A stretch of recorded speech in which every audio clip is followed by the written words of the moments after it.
उस मैसेज को पढ़ने के बाद बरसात में भी उसका चेहरा सूरज की तरह खिल उठा था। लकी ने इस मैसेज को पढ़कर खत्म किया ही था कि उसके फोन पर बारिश की बूंदें जमा होने लगी थी। लकी ने थोड़ी देर की खुशी मनाने के बाद याद किया कि वो सच में गरीब नहीं था। असल में उसके परिवार ने उसे एक परीक्षा में डाल रखा था जिसका नाम था गरीबी अभ्यास परीक्षा। इस परीक्षा के तहत लकी को अग्रवाल खानदान में उसके नाम की जमीन और जायदाद पर तभी हक मिलने वाला था जब वो इस परीक्षा को पास कर लेता।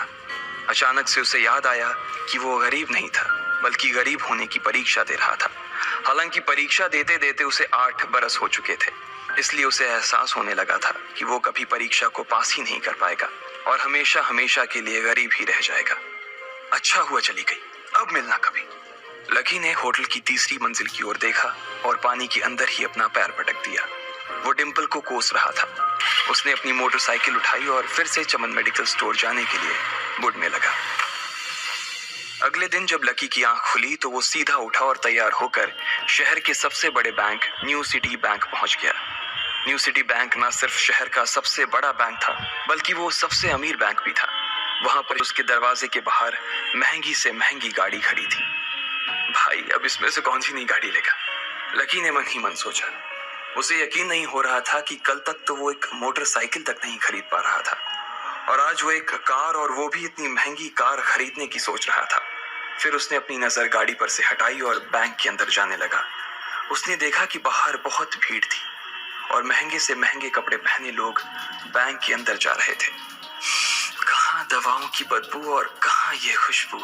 उसने एक बहुत ही गहरी सांस के अंदर ज्यादा से ज्यादा खुशबू को समेटने की कोशिश करते हुए अपने मन में सोचा, लेकिन अगले ही पल उसके मन में संकोच पैदा हो गया था।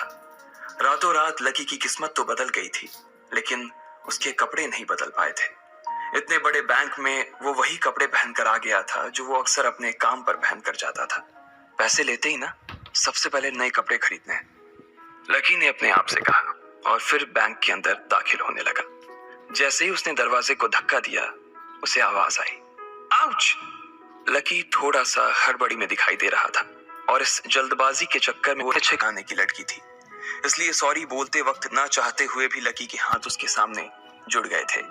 लेकिन जब उस लड़की ने लकी के कपड़े और उसके हुलिये को देखा तो उसने अपनी नाक भौं सिकोड़ ली।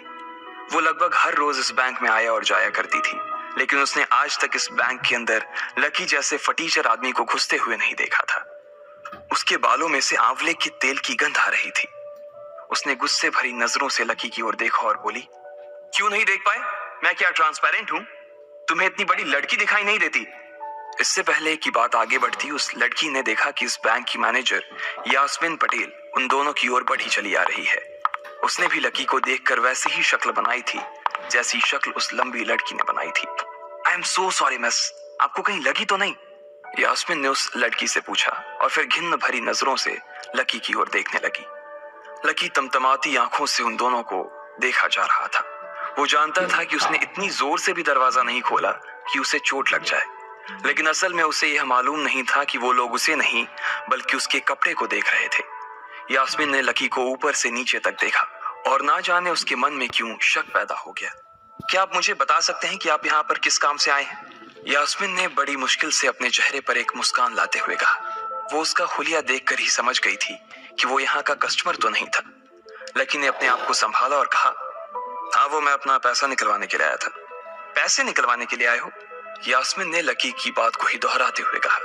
वैसे तो वो लकी की बात पर जोर से हंसना चाहती थी, लेकिन उसने अपने आप को थोड़ा सा काबू में कर लिया था।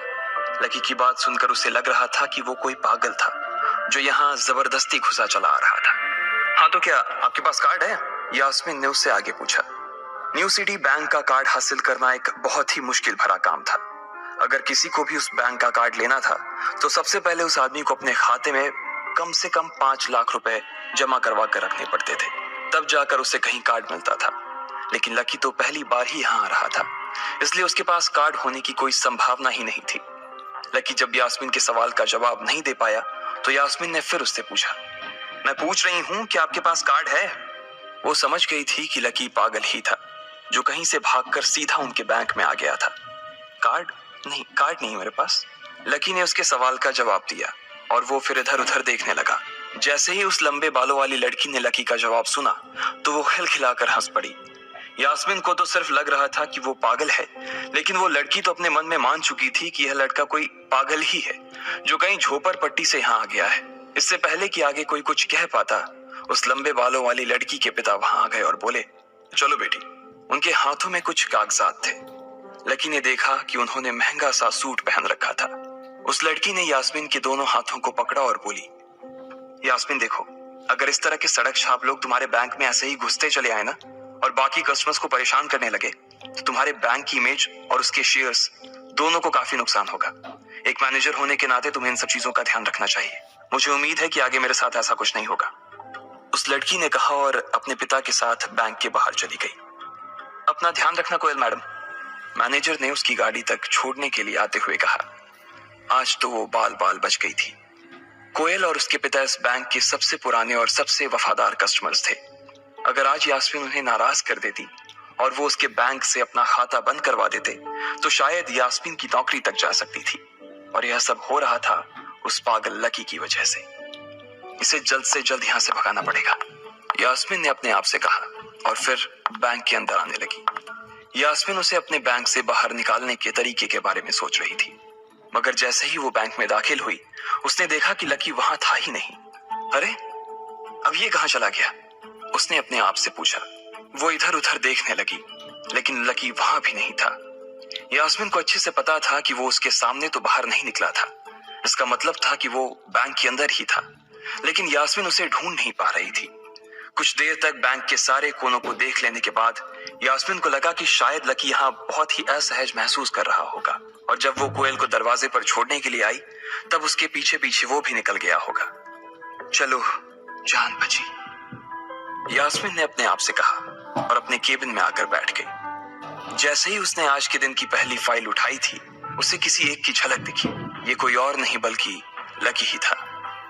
अरे ये कहां छिपा हुआ था, यास्मीन ने अपने आप से ही कहा और तुरंत फाइल को टेबल पर रखकर वो ऑफिस के बाहर आ गई। उसने देखा कि लकी बैंक के वीआईपी लॉन्ज के बाहर खड़ा था और उसके खंबे की आड़ की वजह से वो यास्मीन की नजर से बाहर हो गया था। अब यास्मीन को तो वो मिल गया था, लेकिन उसके लिए उससे भी बड़ी एक और मुसीबत खड़ी हो गई थी। लकी जिस कमरे के बाहर अभी खड़ा था उस कमरे के अंदर शहर के सभी रईस लोगों का उठना बैठना था। बैंक के सिलसिले में या फिर किसी दूसरे काम के सिलसिले में वो सभी लोग यहीं आकर बात किया करते थे। उस कमरे के अंदर जो लोग बैठे थे उन सबके करोड़ों रुपए इस बैंक के खाते में जमा थे। अब अगर ऐसे में लकी वहां घुस जाता तो सब लोग मिलकर यास्मीन की गर्दन पर चढ़ जाते। रुको, जहां हो वहीं खड़े रहो, यास्मीन जोर से और साथ ही गुस्से से चिल्लाई। बाकी के लोग जो वहां खड़े थे वो यास्मीन की ये चीख सुनकर डर गए थे।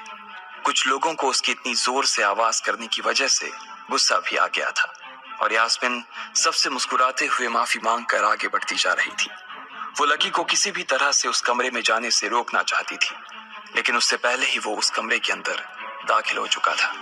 अरे यार, ये आदमी है या गधा, यास्मीन ने अपना ही सिर पीटते हुए कहा और वो भी उस कमरे के दरवाजे की ओर बढ़ने लगी।